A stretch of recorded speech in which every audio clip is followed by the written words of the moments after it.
Hey there guys, I hope you're all fine. So today in this tutorial we are going to learn how to change your email address in eBay.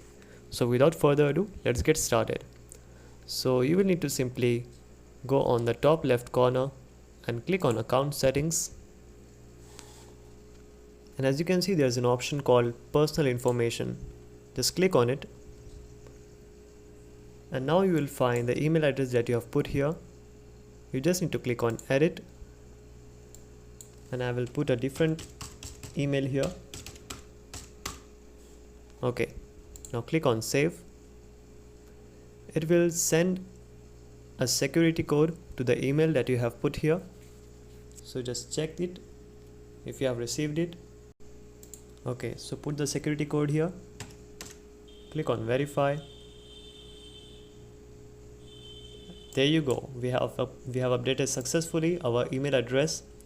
So that's it for today guys. Hope you found the video beneficial. Feel free to ask any questions in the comment section. See you soon. Have a good day.